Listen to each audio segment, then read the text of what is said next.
बिस्मिल्लाहिर्रहमानिर्रहीम अस्सलाम वालेकुम वरहमतुल्लाहि वबरकातुहू। Students, I hope you all will be fine. अल्लाह पाक आप लोगों को ईमान, सेहत और तकवा की बेहतरीन हालतों में रखें और दोनों जहानों में सुरखरुई अता फरमाएं। आज हमने अपना चैप्टर नंबर 13 स्टार्ट करना है, जो कि है केमिकल इंडस्ट्रीज़ या फिर इंडस्ट्रियल केमिस्ट्री। ठीक है, सबसे पहले हम देखते हैं इंट्रोडक्शन।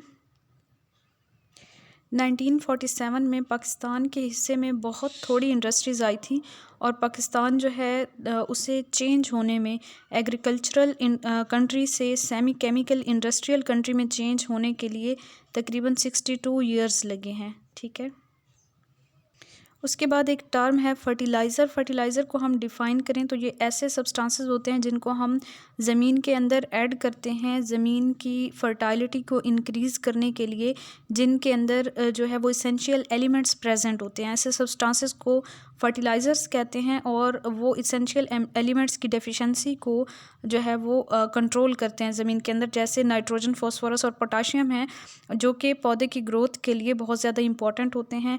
और जो फर्टिलाइज़र्स हैं वो ज़मीन की फर्टालिटी को, मीन की ज़रख़ेज़ी को इंक्रीज़ करती हैं। चाइनीज़ जो थे वो मैन्योर को यूज़ करते रहे हैं since 5000 BC as a fertiliser. Manure जो है ये ऑर्गेनिक मटेरियल होता है use to fertilise land, consist of faeces and urine of domestic livestock. आप सब लोग भी बखूबी वाकिफ़ होंगे इससे। बहुत पहले से जो है ये एज अ फर्टिलाइज़र यूज़ किया जाता था। Elements necessary for plant growth are micro और ट्रेस एलिमेंट्स होते हैं एक, और दूसरे होते हैं मैक्रो न्यूट्रिएंट्स। ठीक है, माइक्रो या ट्रेस न्यूट्रिएंट्स जो होते हैं जो कि पौधे की ग्रोथ के लिए इंपॉर्टेंट होते हैं, ये आप लोगों ने दोनों कैटेगरीज़ को याद रखना है। ये बहुत स्मॉल क्वांटिटी में रिक्वायर्ड होते हैं। जो माइक्रो होते हैं, नेम से ही पता चल रहा है, जैसे कि बोरॉन है, कॉपर है, iron, manganese, zinc, molybdenum, chlorine वगैरह। और अगर इनको लार्ज अमाउंट में यूज़ किया जाए तो ये प्लांट के लिए डेंजरस हो सकते हैं। Their requirement varies from 6 gram to 200 grams per एकड़।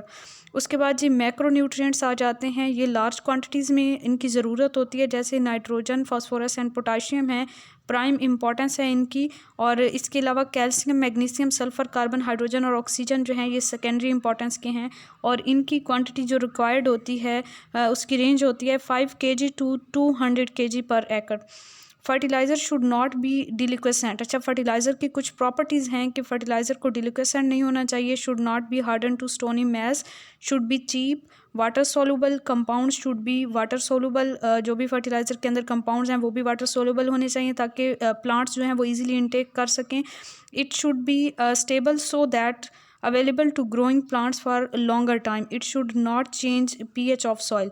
तो ये सारी प्रॉपर्टीज़ एक फर्टिलाइज़र में होनी चाहिए। आपने चूँकि MCQs के पॉइंट से पेपर की तैयारी करनी है तो उसके लिए जो है ना बहुत ज़्यादा रट्टा लगाने की ज़रूरत नहीं है। जस्ट इंपॉर्टेंट बातों को अपने माइंड में रखें, पढ़ें थॉरोली पढ़ना इसलिए ज़रूरी होता है क्योंकि कहीं से भी MCQs जो हैं वो आ सकते हैं। लेकिन जो आपको लगता है कि जो पॉइंट आपको ईज़िली याद नहीं होंगे उनको बार बार रिवाइज़ करें, और जो सिंपल बातें हैं उनको जस्ट एक बार रीड करते जाएँ, मीन के स्किमिंग करें।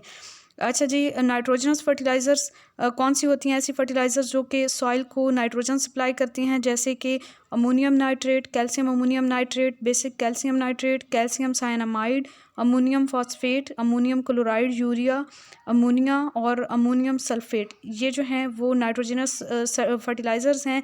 बाकी सारी जो है वो सॉलिड फॉर्म में यूज़ की जाती हैं एक्सेप्ट अमोनिया। अमोनिया को लिक्विड फॉर्म में यूज़ किया जाता है, मीन के अप्लाई किया जाता है। नाइट्रोजन जो है ये, अगर इसकी इंपॉर्टेंस देखें प्लांट्स के लिए, तो ये मेन कॉन्स्टिट्यूएंट है प्रोटीन का और ग्रीन कलर इम्पार्ट करता है टू लीव्स।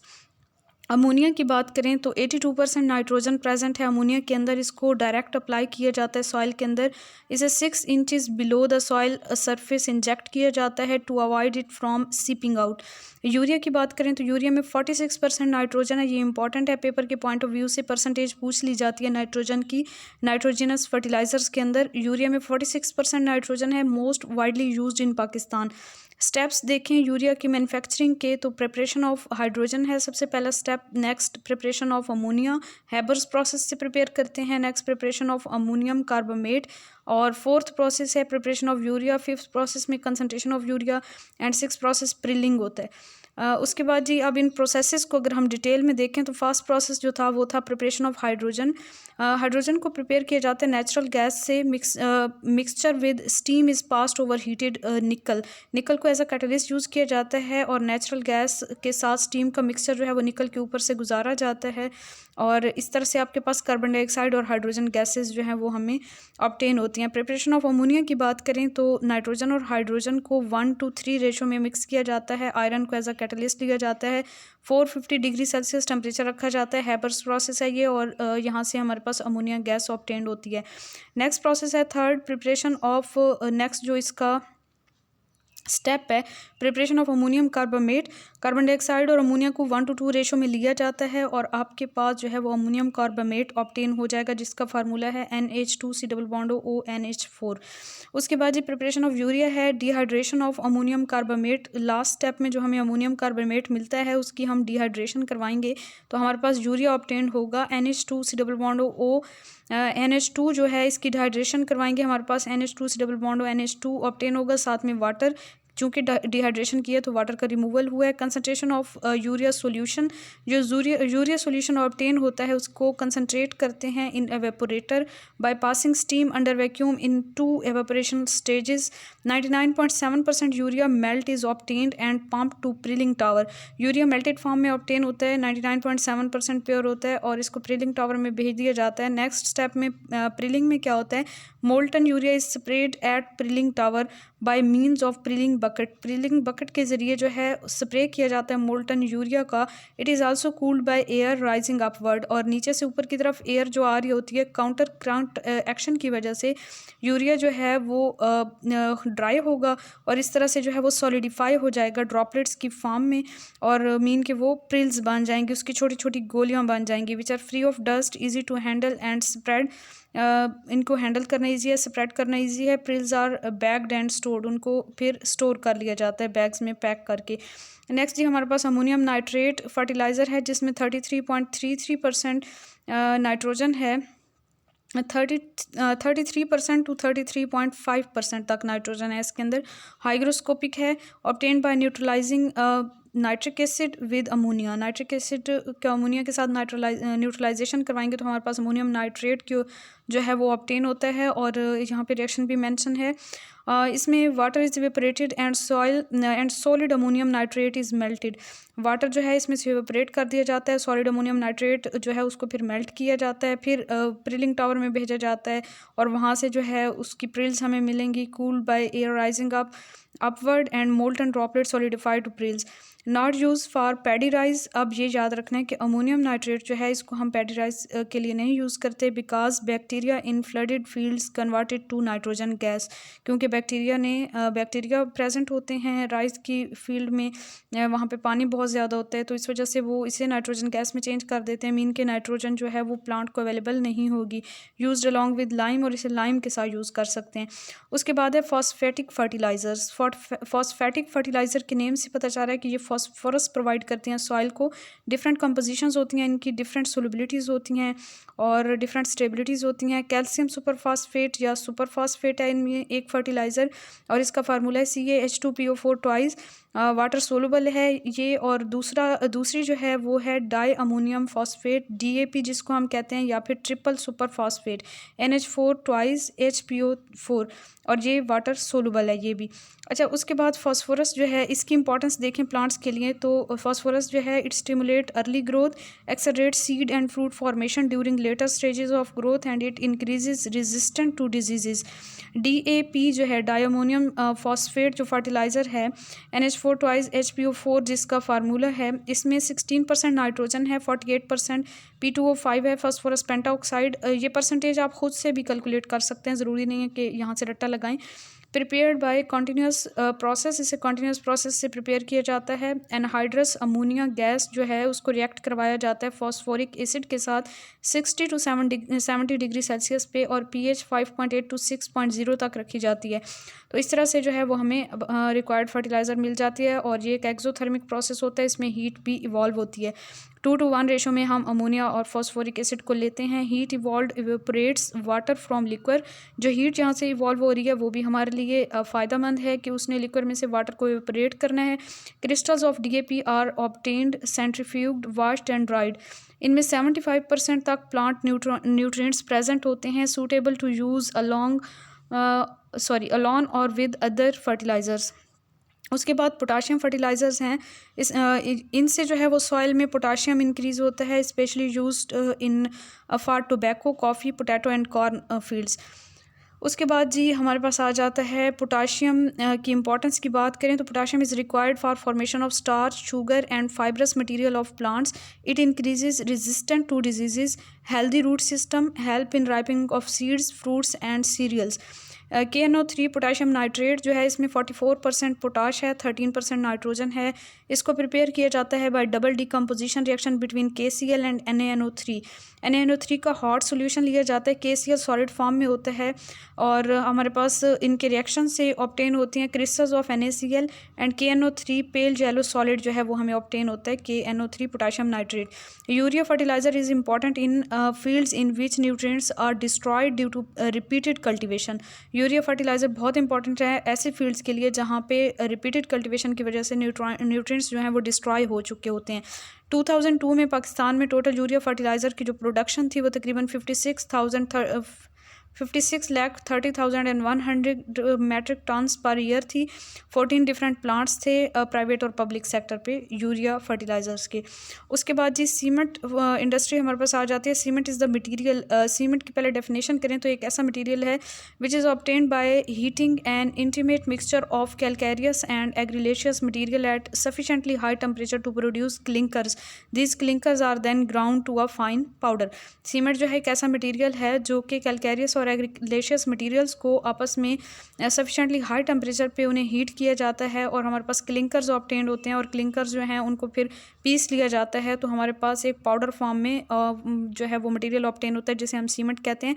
1824 में सीमेंट जो है इसको इंट्रोड्यूस करवाया था एक इंग्लिश पर्सन ने, मैसन थे वो, जोसेफ एस्परडीन नाम था उनका, and he found when a strongly heated mixture of limestone and clay was mixed with water. Limestone और क्ले का स्ट्रांगली हीटेड मिक्सचर जब वाटर के साथ मिक्स किया जाता है एंड अलाउड टू स्टैंड और उसको थोड़ी देर के लिए रख दिया जाता है, छोड़ दिया जाता है, it harden to a stone like mass, और ये एक स्टोनी मैस में की तरह सख्त हो जाता है and which resembles Portland rock, वो पोर्टलैंड रॉक से रिजेंबलेंस रखता है and which is a famous building stone of England, और वो इंग्लैंड का फेमस बिल्डिंग स्टोन है जो पोर्टलैंड रॉक है। ठीक है, पोर्टलैंड सीमेंट जो है इसकी बात करें तो name given to mixture of lime obtain from limestone, silica, iron oxide and alumina. Portland cement जो है ये मिक्सचर को नेम दिया गया और किस किस चीज़ का मिक्सचर है, lime, silica, iron oxide and alumina. उसके बाद जी एवरेज कंपोजिशन हम बात करें पोर्टलैंड सीमेंट की तो इसमें आपके पास जो कंपाउंड्स हैं और जो इनकी परसेंटेजेस हैं ये अच्छे से याद कीजिएगा।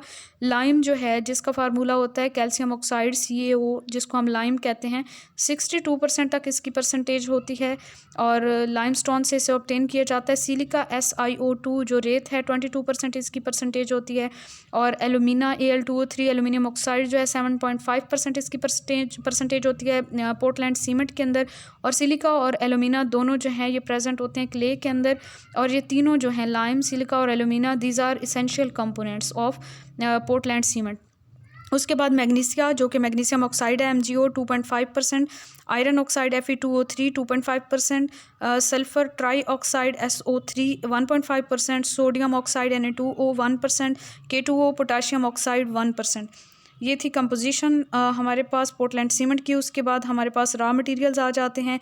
कैलकेरियस मटेरियल्स हैं which are used as limestone, marble, chalks and marine shells and these provide calcium oxide। Calcareous material जो हैं इनके नेम से पता चल रहा है कि ये हमें कैल्शियम ऑक्साइड प्रोवाइड करते हैं। एग्रीलेशियस मटेरियल जो हैं introduced introduced as clay, shell, slate and blast furnace slag. These provide components that is aluminates and silicates, और ये हमें aluminates और agrilaceous material जो है ये हमें aluminates और silicates प्रोवाइड करते हैं. थर्ड है हमारे पास gypsum. It increases setting time of cement. gypsum जो है इसका ये काम है कि रॉ मटेरियल्स में जो थर्ड हमारा रॉ मटेरियल था gypsum है, और ये सेटिंग टाइम को इंक्रीज करता है सीमेंट की, उसको हार्ड करने में जो टाइम रिक्वायर्ड होता है. A normal batch for cement manufacturing consist of about 75% limestone, 25% clay and 2% gypsum. जो नॉर्मल बैच है सीमेंट मैन्युफैक्चरिंग के लिए उसमें तकरीबन 75% लाइमस्टोन होता है, 25% क्ले एंड 2% जिप्सम. पाकिस्तान में सुई गैस को यूज़ किया जाता है मोस्ट ऑफ सीमेंट किल्न्स के अंदर. Manufacturing processes for cement are dry process and wet process. Dry process जो है ये चीप होता है, needs excessive fine grinding, more suited for hard materials. ये जो है चीपर होता है ड्राई प्रोसेस, और इसमें ज़्यादा एक्सेसिव फाइन ग्राइंडिंग की ज़रूरत होती है, और ये स्टेबल होता है हार्ड मटेरियल्स के लिए. और वेट प्रोसेस जो है it is free from dust, grinding is easier and composition of the cement can easily be controlled. The choice of wet or dry process depend upon the physical conditions of raw material, local climatic conditions of factory and price of fuel. उसके बाद जी हमारे पास weight process आ जाता है. Grinding is done in water, that's why it's called wet process. इसमें steps की बात करें तो सबसे पहला स्टेप है crushing and grinding of raw material. Second step आ जाता है mixing the materials in correct proportion. Third step आ जाता है heating slurry in rotary kiln, और फोर्थ पे क्लिंकर फॉर्मेशन है. फिफ्थ पे grinding of cement clinkers with gypsum. First को अगर हम डिटेल में देखें, फर्स्ट स्टेप को crushing and grinding of the raw material को, तो इसमें क्रशिंग की जाती है टू स्टेजेस में, ग्राउंड इन वाटर, और इसमें वाटर को यूज़ किया जाता है, तभी से वेट प्रोसेस कहते हैं. इन रोटेटिंग सिलेंड्रिकल बॉल और tube mills containing a charge of steel balls. उसके बाद जी नेक्स्ट सेकंड में हमारे पास आ जाते हैं limestone 75% and clay 25% are mixed. Mixture is ground and made homogeneous by compressed air. Slurry is obtained 35 to 45% इसमें वाटर होता है. Slurry is sometimes filtered to reduce water content to 20 to 30%, and filler cakes are stored in storage bins which reduces fuel consumption for heating stage. Next जी rotary kiln आ जाती है. Rotary kiln is a large cylinder 8 to 15 feet in diameter and 300 to 500 feet in length, made of steel lined inside with fire bricks. Rotates on its axis and at a rate of 1 to 2 tons per minute, horizontally and inclined to few degrees. horizontally इसने rotate करना होता है, लेकिन कुछ degrees तक ये inclined होती है. with rotation of kiln, charge slowly moves downward. Then जी चार्ज हम उस सारे मटेरियल को कह रहे हैं जो हमारा मटेरियल जो है वो मज़ीद प्रोसेस होता जा रहा है. चार्ज और slurry is introduce to kiln by conveyor. Conveyor के ज़रिए जो है चार्ज को इंट्रोड्यूस करवाया जाता है किल्न के अंदर. Charge is heated by burning coal, oil और natural gas. 3 different temperature zones जो हैं यहाँ पे होते हैं, डिफरेंट रिएक्शंस वहाँ पे होते हैं हर जोन के अंदर. Charge takes 2 to 3 hours to pass through the kiln. Drying और प्री हीटिंग जोन है सबसे पहला, जिसमें मिनिमम टेम्परेचर जोन होता है जो कि 500 डिग्री सेल्सियस टेम्परेचर रखा जाता है. यहाँ पे मॉइस्चर को रिमूव किया जाता है. Clay is broken into alumina and silica and iron oxide. उसके बाद जी डिकम्पोजिशन जोन है जिसमें मॉडरेट टेम्परेचर होता है 900 डिग्री सेंटीग्रेड तक. Limestone decomposes to lime and carbon dioxide. Limestone जो है 900 डिग्री सेंटीग्रेड पे हीट करके उसको calcium oxide and carbon dioxide में चेंज किया जाता है. बर्निंग जोन है जिसमें मैक्सिमम टेम्परेचर होता है, इसे मैक्सिमम टेम्परेचर जोन भी कहते हैं. 1500 डिग्री सेल्सियस टेम्परेचर रखा जाता है यहाँ पे. Here most of the reactions of the cement formation take place in burning zone और maximum temperature zone. Calcium oxide, silica, alumina and iron oxide combine and form tri calcium silicate, tri calcium aluminate and calcium ferrite. तो यहाँ पे हमारे पास ये reactions हैं जिनमें हमारे पास products 3 तरह के ऑब्टेन होंगे. Try calcium aluminate, try calcium silicate and calcium ferrite. Calcium oxide और एल्यूमिना का रिएक्शन होगा तो ट्राई कैल्शियम एल्यूमिनेट ऑब्टेन होगा जिसका फार्मूला CaOAl2O3 है. और कैल्शियम ऑक्साइड और सिलिका का रिएक्शन होगा तो ट्राई कैल्शियम सिलिकेट ऑब्टेन होगा जिसका फार्मूला CaOSiO3 है. कैल्शियम ऑक्साइड और एल्यूमिना और आयरन ऑक्साइड जब आपस में रिएक्ट करेंगे तो CaO.Al2O3.Fe2O3 जिसको हम टेट्रा कैल्शियम एल्यूमिनो फेराइट कहते हैं, ये ऑब्टेन होगा. कूलिंग जोन है next 150 to 200 degree centigrade temperature यहाँ पे रखा जाता है. और नेक्स्ट हमारा स्टेप आ जाता है फोर्थ स्टेप था clinker formation. Product obtain from kiln is called cement clinker. जहाँ तक हमें जो प्रोडक्ट्स ऑब्टेन हो जाते हैं उन्हें सीमेंट क्लिंकर कहते हैं, विच इज़ ग्रीनिश ब्लैक और ग्रे कलर्ड। बॉल्स की शक्ल में जो होता है स्मॉल नट्स या पी साइज़ की बॉल्स हो सकती हैं। लास्ट हमारा स्टेप है fifth step, cement clinkers are air cooled. Fifth step में एयर कूलिंग की जाती है सीमेंट क्लिंकर्स की। अबाउट 2% जिप्सम और फाइन पाउडर की शक्ल में उसके साथ मिक्स किया जाता है एंड ग्राउंड और उसको फिर पीस लिया जाता है। Finally finished cement is pumped pneumatically to storage silos and drawn for packing, packed in paper bags, और पेपर बैग्स में पैक किया जाता है। Cement mixed with the water and allowed to stand और harden is called setting of cement. Setting of cement को हम किस तरह से डिफाइन करेंगे, नेक्स्ट पॉइंट आ गया, ठीक है, जहाँ पे आपको ये रेड कलर का डॉट नज़र आ जाता है ना, ये मैंने नेक्स्ट पॉइंट अपने नोट्स में मेंशन किया होता है। तो सीमेंट को अगर हम वाटर के साथ मिक्स करते हैं और कुछ देर के लिए उसे रख छोड़ते हैं तो वो जब हार्ड हो जाता है तो इसको हम कहते हैं setting of cement. Involve hydration and hydrolysis processes. और सेटिंग ऑफ सीमेंट में दो प्रोसेसेस इन्वॉल्व होते हैं, एक हाइड्रेशन और दूसरा हाइड्रोलिसिस प्रोसेस। अब इनको डिटेल में देखें तो रिएक्शन इन फर्स्ट 24 आवर्स जो है ये हाइड्रेशन का रिएक्शन होता है ड्यूरिंग सेटिंग ऑफ सीमेंट, ठीक है। फर्स्ट 24 आवर्स में हाइड्रेशन का रिएक्शन होता है। CaO.Al2O3 plus water is change into CaO.Al2O3.6H2O। Colloidal gel obtain होती है जहाँ से हमें which is crystallises slowly and react with the gypsum CaSO4.2H2O। ये जिप्सम का फार्मूला है। जब उसके साथ रिएक्शन होगा कोलाइडल जेल का तो हमारे पास कैल्शियम सल्फो एल्यूमिनेट के क्रिस्टल्स ऑब्टेन होंगे CaO.Al2O3.CaSO4 3CaSO4.2H2O, ठीक है। तो ये आपका रिएक्शन था हाइड्रेशन का रिएक्शन, फर्स्ट 24 आवर्स में होता है।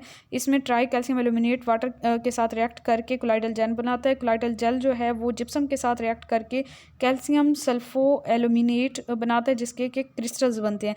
Reaction between 1 to 7 days hydrolysis का रिएक्शन होता है। नेक्स्ट 1 to 7 डेज में जो हमारे पास CaO.SiO2 है इसका वाटर के साथ रिएक्शन होगा, CaOH ट्वाइस ऑब्टेन होगा, CaO और .SiO2 ऑब्टेन होगा। और मीन के यहाँ पे मेन CaOH ट्वाइस जो है कैल्शियम हाइड्रोक्साइड हमें ऑब्टेन हो रहा है और साथ में जो है ये एल्यूमिनियम हाइड्रोक्साइड भी ऑब्टेन हो रहा है।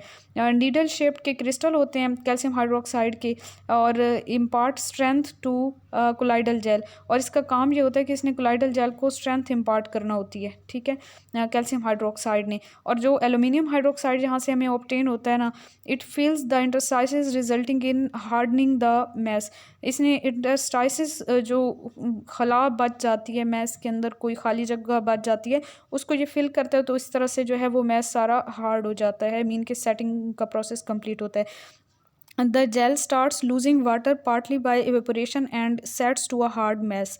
नेक्स्ट ये हमारे पास सीमेंट इंडस्ट्री इन पाकिस्तान की बात करें तो 1947 में 4 प्लांट्स थे पाकिस्तान के पास वेस्ट पाकिस्तान के अंदर which produce 330,000 tons mean 330,000 tons of cement per year.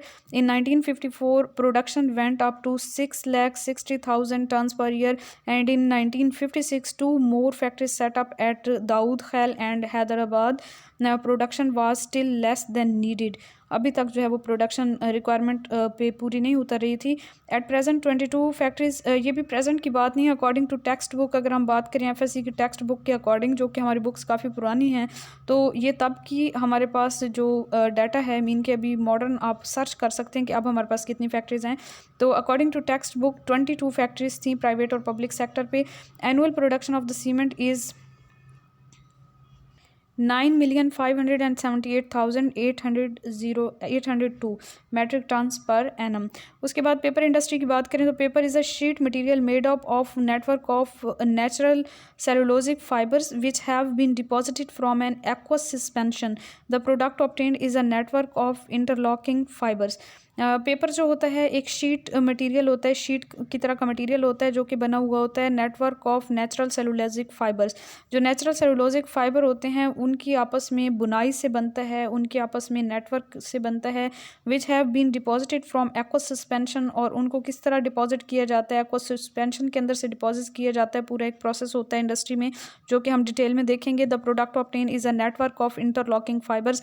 और जो हमारे पास फाइनल प्रोडक्ट होता है, जो पेपर होता है, जो कि आपको इस वक्त स्क्रीन पे भी नज़र आ रहा है, ये नेटवर्क होता है इंटरलॉकिंग फाइबर्स का। मीन के माइक्रो लेवल पे जब हम इसे देखते हैं। Paper word is derived from the name of the reedy plant papyrus grew along marshy delta of Nile Egypt around 3000 BC। ये एक प्लांट से इसका नेम लिया गया पेपर का।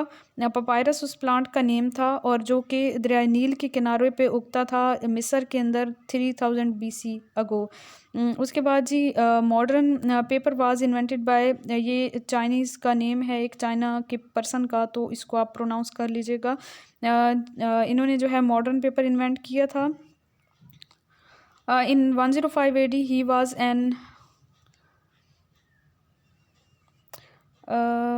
एन ऑफिशियल, यहाँ पे जो है वो ऑफिशियल था I think so. In 105 AD he was an official of imperial court of China and he prepared a paper sheet using bark of mulberry tree and it was treated with lime and mixed with bamboo and other fibres to give the paper desired properties. इसने जो है वो 105 AD में paper की sheet एक तैयार की थी और किस तरह से तैयार की थी, मलबरी ट्री की बार्क से तैयार की थी और बाद में जो है उसे लाइम के साथ ट्रीट करके उसके अंदर बम्बू भी ऐड किया था और इस तरह से जो है वो रिक्वायर्ड प्रॉपर्टीज़ का एक पेपर बनाया था उन्होंने। रॉ मटेरियल जो हमें पेपर बनाने के लिए चाहिए होते हैं वो दो तरह के रॉ मटेरियल्स होते हैं, एक तो नॉन वुडी रॉ मटेरियल्स होते हैं और दूसरे होते हैं वुडी रॉ मटेरियल्स।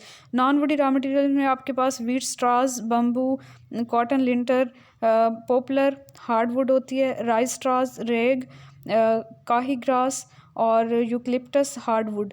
ठीक है, ये हैं नॉन वुडी रॉ मटेरियल्स। और वुडी रॉ मटेरियल्स में आपके पास बेगास, कॉटन स्टॉक्स, ग्रासेस और डोर ग्लास, फिर सॉफ्ट वुड जो है, ये सारे शामिल हैं वुडी रॉ मटेरियल्स के अंदर। इनको अच्छे से याद कीजिएगा कि वुडी कौन से हैं, नॉन वुडी कौन से हैं, ये पेपर पॉइंट ऑफ व्यू से इंपॉर्टेंट है। पल्पिंग मेथड देखें पेपर की फॉर्मेशन का, तो हमारे पास जी क्राफ्ट प्रोसेस है जो कि अल्कलाइन होता है, सल्फाइड प्रोसेस एसिडिक होता है और neutral sulphide semi chemical process जिसको हम NSSC प्रोसेस कहते हैं, एक ये प्रोसेस होता है। 3 प्रोसेसेस होते हैं पल्पिंग मेथड के, 3 मेथड्स होते हैं। ठीक है, 3 पल्पिंग मेथड्स होते हैं, एक अल्कलाइन है, एक एसिडिक है और थर्ड जो है ये वाला ज़्यादा पॉपुलर है, ज़्यादा बेटर है due to easy chemical recovery and pulp strength and most widely use process in Pakistan. Pulp जो है वो हम एक पेपर बनाने के दौरान जो एक हमें प्रोडक्ट ऑब्टेन होता है पल्प, और फाइनली वो पेपर में चेंज होता है लास्ट स्टेजेस में। तो हमारे पास जो है वो एक दरमियान की एक स्टेज है, आप यूँ कह लें कि पेपर बनने में जो मटेरियल आगे फर्दर प्रोसीड हो रहा होता है, फर्दर उसके ऊपर प्रोसेसेस हो रहे होते हैं पेपर तैयार करने के लिए। तो पल्प जो है वो पेपर बनाने के लिए ही एक स्टेज आ जाती है, एक ऐसा मटेरियल आ जाता है जो ड्यूरिंग पेपर फॉर्मेशन हमें ऑब्टेन होता है। NSSC जिसको हम कहते हैं neutral sulphide semi chemical process, इसकी डिटेल देखेंगे। पाकिस्तान में यही प्रोसेस वाइडली यूज़ किया जाता है। कुकिंग लिक्विड इसमें यूज़ किया जाता है sodium sulphide buffered with sodium carbonate और sodium hydroxide to neutralise organic acids liberated from raw materials.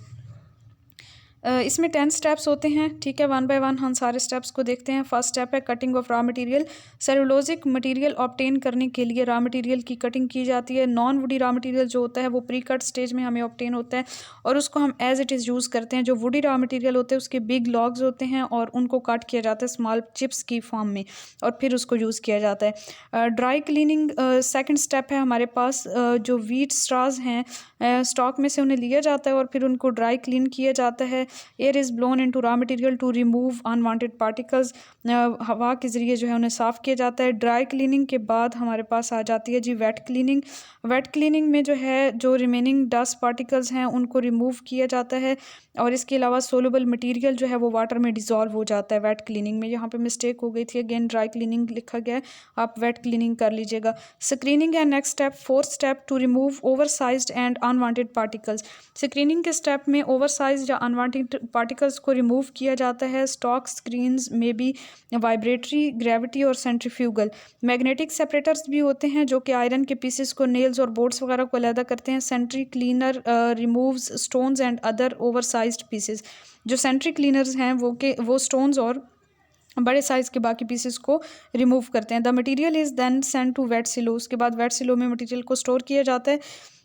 Next step हमारे पास फिफ्थ स्टेप है डाइजेस्टन। 10 मीटर लॉन्ग डाइजेस्टर होता है, 2 मीटर वाइड होता है और स्टील या रॉट आयरन का बना हुआ होता है। मेन यूनिट होता है ये सारे प्रोसेस में भी बैच और कंटिन्यूस, ज़्यादातर पाकिस्तान में बैच प्रोसेस यूज़ किया जाता है। मीन के वक्फे से कंटिन्यूसली चलता रहेगा। कंटिन्यूस प्रोसेस में सारा प्रोसेस और बैच में जो है वो वक्फे से प्रोसेस जो है फर्दर प्रोसीड होगा। रॉ मटेरियल जो है उनके साथ स्टीम को मिक्स किया जाता है from bottom and sodium sulphide liquid को भी उसके अंदर ऐड किया जाता है, उसके ऊपर स्प्रिंकल किया जाता है, फिर उसको बफर्ड किया जाता है विद सोडियम हाइड्रोक्साइड और सोडियम कार्बोनेट या सोडियम हाइड्रोक्साइड के साथ इसे बफर किया जाता है और pH 7 to 9 तक ले आते हैं।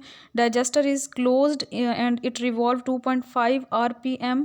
टेम्परेचर यहाँ पे 160 to 180 डिग्री सेल्सियस रखा जाता है। It takes 45 minutes to attain desired temperature, automatically switched off and pressure is released. उसके बाद नेक्स्ट हमारे पास स्टेप आ जाता है ब्लो टैंक का।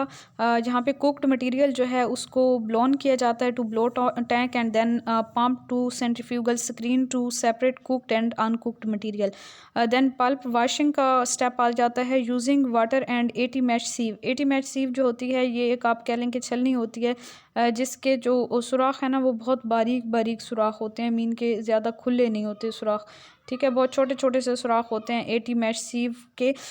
वाटर को यूज़ करते हुए और 80 मैश सीव को यूज़ करते हुए पल्प की वाशिंग की जाती है। उसमें से ब्लैक लिक्विड को निकाल दिया जाता है और soluble lignin and coloured components are removed by washing with more water. मज़ीद वाटर को इस्तेमाल करके सोलुबल लिग्निंग और कलर्ड कंपाउंड्स को भी रिमूव किया जाता है। लिग्निंग जो है ये एरोमेटिक पॉलीमर है, it makes paper brittle. Lignin के होने का ये नुकसान है कि पेपर जो है वो हमारा ब्रिटल हो जाएगा, भुरभुरा हो जाएगा, बहुत जल्दी टूट जाएगा। And thickened and stored in high density storage tower. उसके बाद जो बाकी मटेरियल हमें ऑब्टेन होगा उसको हम थिक करेंगे और उसको स्टोर कर लेंगे हाई डेंसिटी स्टोरेज टावर के अंदर। नेक्स्ट स्टेप हमारे पास आ जाता है ब्लीचिंग। ब्राउन पल्प हमें ऑब्टेन हो चुका होता है अब तक, उसको जो कि अनसूटेबल होता है प्रिंटिंग पेपर के लिए या राइटिंग पेपर के तौर पे यूज़ करने के लिए, इस वजह से उसे ब्राइट वाइट कलर देना पड़ता है और ब्राइट वाइट कलर करने के लिए उसे ब्लीच किया जाता है। Colour is due to residual lignin, और उसका जो कलर होता है वो बाकी जो बची हुई उसके अंदर लिग्निन की मिकदार होती है उसकी वजह से अभी तक उसका कलर ब्राउन होता है। उसकी ब्लीचिंग की जाती है। ब्लीचिंग हम ClO2 क्लोरीन डाइऑक्साइड के साथ या फिर सोडियम हाइपोक्लोराइड के साथ या फिर हाइड्रोजन पेरोक्साइड के साथ ब्लीचिंग करते हैं। In chlorinator chlorine at 4 to 5 bar pressure is injected from chlorine tank. Chlorinator के अंदर क्लोरीन को 4 to 5 बार प्रेशर पे इंजेक्ट किया जाता है क्लोरीन टैंक के अंदर से। हम इधर अपने मटेरियल की तरफ लेके आएंगे। Chlorine react with unbleached pulp. Chlorine ने अनब्लीच्ड पल्प के साथ रिएक्ट करना है 45 डिग्री सेल्सियस पे 45 to 60 मिनट्स के लिए फॉर गुड रिजल्ट्स, ठीक है। रेजिडुअल क्लोरीन जो है उसको न्यूट्रलाइज कर लिया जाता है विद वाटर, और वाटर जो है यहाँ पे एंटीक्लोर के तौर पे एक्ट करेगा। Pulp is washed with hot water at 60 degree Celsius and send to storage. Next जी हमारे पास आ जाता है पल्प को ड्राई किया जाता है with hot air supply and ready for manufacturing of paper. Last हमारे पास सेकंड लास्ट स्टेप आ जाता है stock preparation plant before delivering paper making machine. Before delivering to paper making machine 3 steps जो है वो किए जाते हैं यहाँ पे। Dispersion of the pulp as slurry in water. Water के अंदर पल्प को स्लरी के तौर पे डिस्पर्स किया जाता है। सेकंड स्टेप में मैकेनिकल रिफाइनिंग और ब्लीचिंग ऑफ फाइबर की मैकेनिकल रिफाइनिंग या ब्लीचिंग की जाती है। और ये क्यों की जाती है? क्योंकि इससे फिजिकल और मैकेनिकल प्रॉपर्टीज इंपार्ट होती हैं to our product. And last step हमारे पास होता है addition of the chemical additives और recycled fibres from waste paper plant. और जी हमारे पास अब फाइनल स्टेप हमारे पास आ जाता है पेपर मेकिंग मशीन।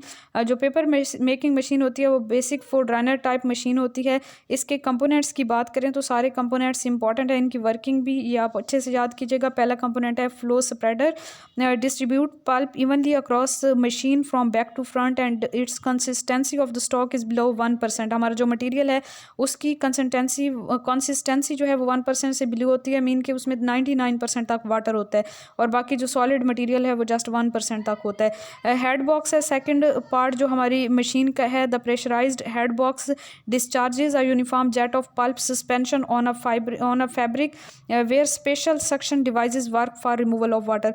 ये जो हेड बॉक्स है यहाँ पे सक्शन के थ्रू या वैक्यूम के थ्रू जो है वाटर को रिमूव किया जाता है। चूँकि वाटर अभी 99% तक है, बहुत ज़्यादा है, तो वाटर को हमने निकालना है। फोर्ड राइनर टेबल जो है drains water bye suction forces from continuous matted web. इसका काम भी वाटर को ड्रेन करना है through suction forces from continuous matted web of fibres. Fibres जो है वो वेब की फॉर्म में अब आ रहे होते हैं।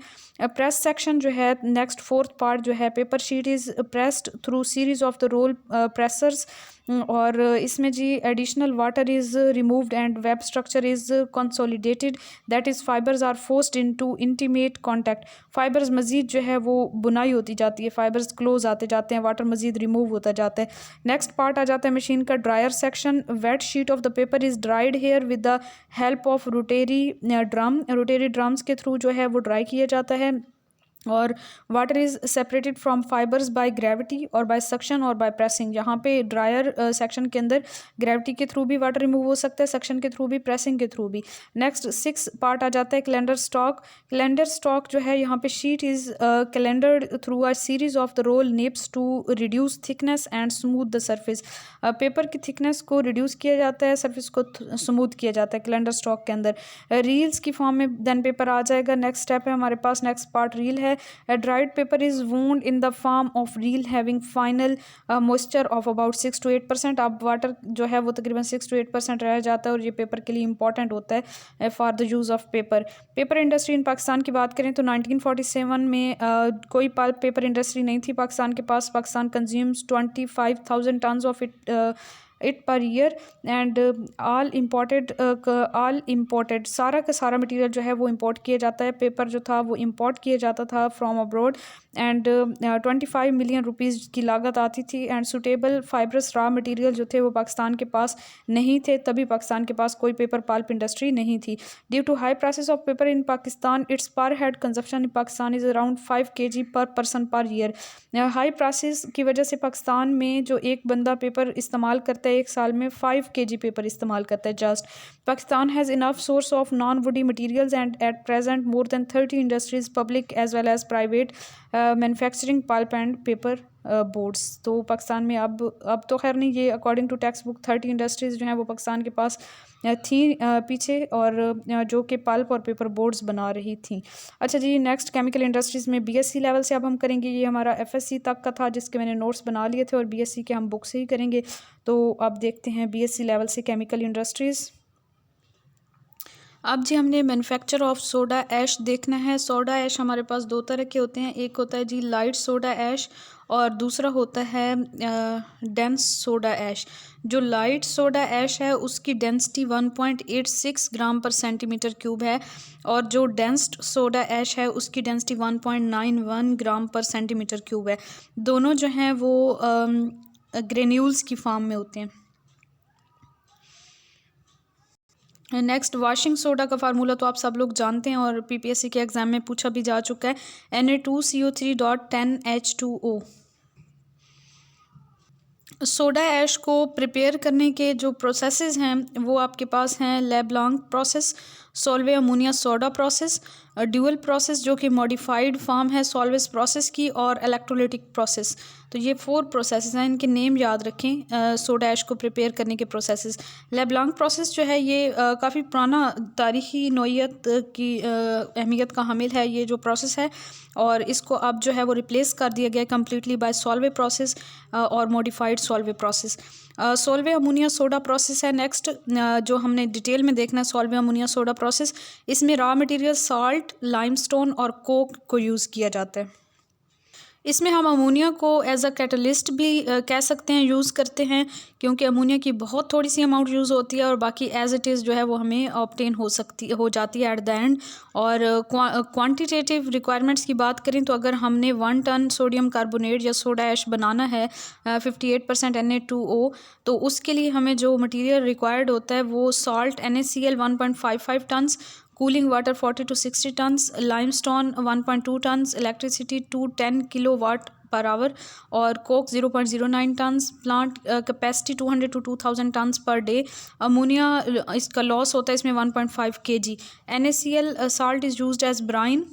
अच्छा जी, यहाँ पे NaCl साल्ट को ब्राइन के तौर पे यूज़ किया जाता है। मीन के जो है सोडियम क्लोराइड का सोल्यूशन लिया जाता है, saturated solution pumped from deep wells, and it is also obtained as crystalline salt from evaporation methods, and the limestone should be free from impurities such as silica. और इस process में further जो है वो बहुत से प्रोसेसेस होते हैं।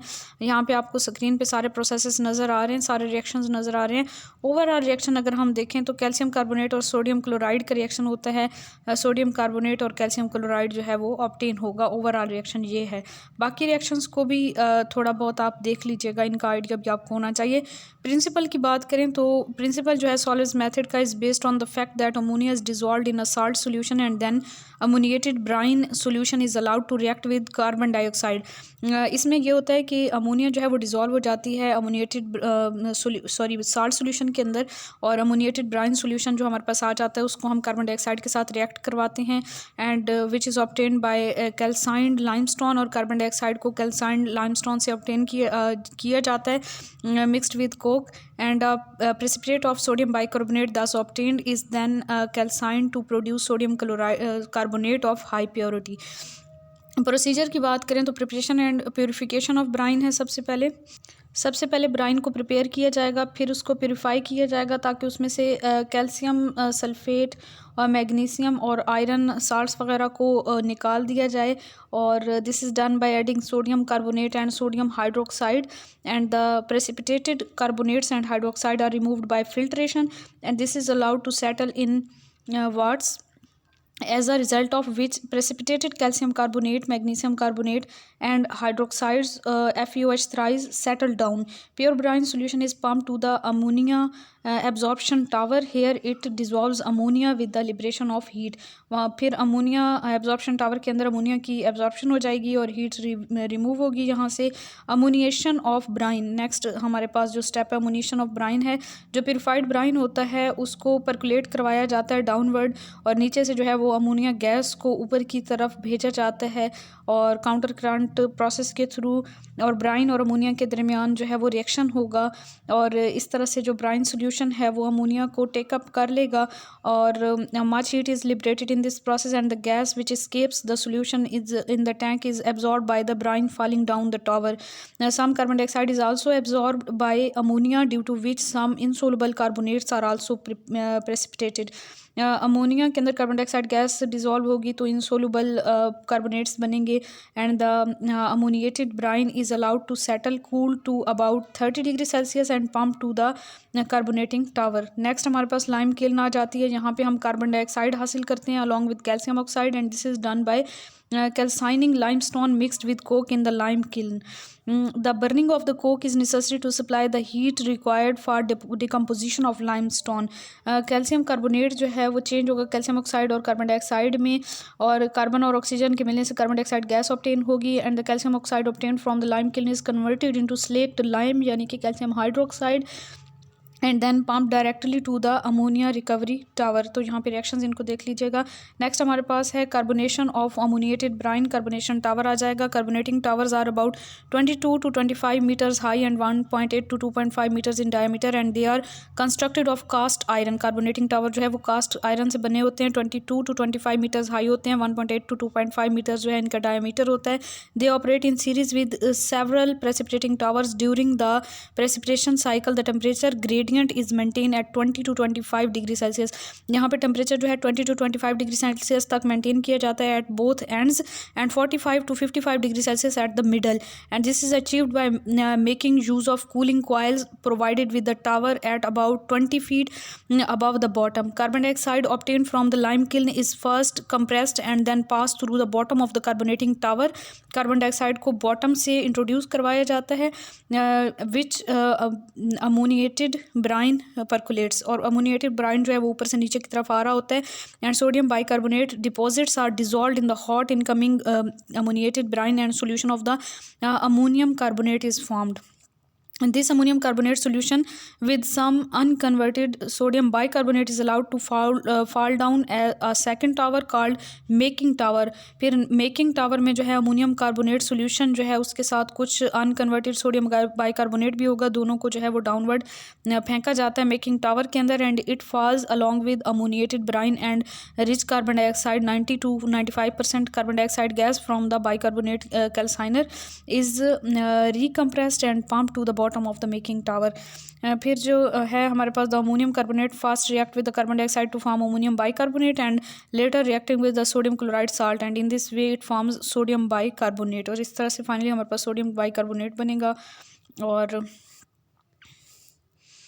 यहाँ पे सोडियम बाइकार्बोनेट बन जाएगा और उसके बाद the reaction is exothermic and so the heat of the reaction is removed by cooling coils, और हीट को कूलिंग कॉइल से रिमूव किया जाएगा. सारा रटने की ज़रूरत नहीं है, इंपॉर्टेंट पॉइंट्स जिन बातों पे मैं जोर दे रही हूँ उनको आप याद करें MCQs के पॉइंट ऑफ व्यू से. The making towers are constructed with the series of the boxes and sloped baffles so that the precipitate of sodium bicarbonate is pass to a rotary filter and this precipitate is called slurry. फिर rotary filter में slurry को भेजा जाता है. Filtration का process होता है. Slurry is then filtered on the rotary vacuum filter. Vacuum filter के थ्रू जो है स्लरी की फिल्ट्रेशन की जाती है, and the vacuum on the filter help in drawing the bicarbonate and also in recovering ammonia. इसके दो काम हैं फिल्ट्रेशन के यहाँ पे, जो है एक तो ड्राई करना है स्लरी को, जो हमारे पास जो बाइकार्बोनेट है उसको हमने ड्राई करना है, और दूसरा अमोनिया को रिकवर करना है. The cake is washed on the filter drum to remove salt and ammonium chloride. Salt और अमोनियम क्लोराइड को रिमूव करने के लिए यहाँ से हम इसको वॉश करेंगे, and the filter cake is then sent to centrifugal filter to remove the moisture.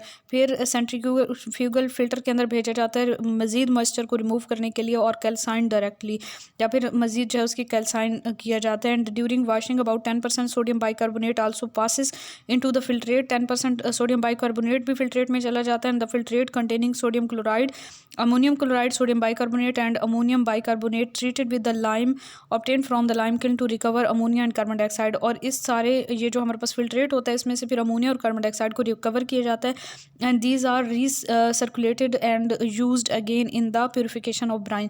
और फिर कार्बन डाइऑक्साइड और अमोनिया को प्योरिफिकेशन में यूज़ किया जाता है. कैल्सिनेशन का स्टेप आ जाता है. The washed moist sodium bicarbonate from the drum filter is calcined at about 200 degrees Celsius in a calciner, and the calciner may be gas fired or may be steam heated unit. इसमें sodium bicarbonate जो है वो change हो जाएगा sodium carbonate में, carbon dioxide और water के अंदर. The calciner is horizontal and is fired at the feed end. And the heating being through the shell parallel to the product prevents the tendency of the bicarbonate to cake into lumps. And now the hot soda ash from the calciner is passed through a rotary cooler and packed in bags. The exit gases like carbon dioxide, ammonia, steam, etc. are cooled and condensed to get liquid ammonia. इनको cool करके इसमें से liquid ammonia को निकाला जाता है, और rich carbon dioxide gas is cooled and return to the carbonating tower. Carbon dioxide को कार्बोनेटिंग टावर में भेज दिया जाता है, and the product from the calciner is light soda ash, and the to produce dense soda ash sufficient water is mild. इसमें water जो है वो ऐड किया जाएगा with it to form monohydrate Na2CO3.H2O, and then the mixture is recycled. Next, recovery of ammonia आ जाता है. The distillation column called strong ammonia liquor still is used to recover ammonia. Distillation tower में यहाँ पे ammonia की recovery करेंगे. It consist of 2 parts. इसमें 2 parts होते हैं. The top part above the lime is inlet is called heater. जो top part है उसको हम हीटर कहते हैं, वाइल द बॉटम पार्ट जो है उसको हम कहते हैं lime still. The filtrate obtained from washing the sodium bicarbonate from the pressure type rotary filter is fed into the heater. Heater में जो है वो हम अपना फिल्ट्रेट ऐड करेंगे.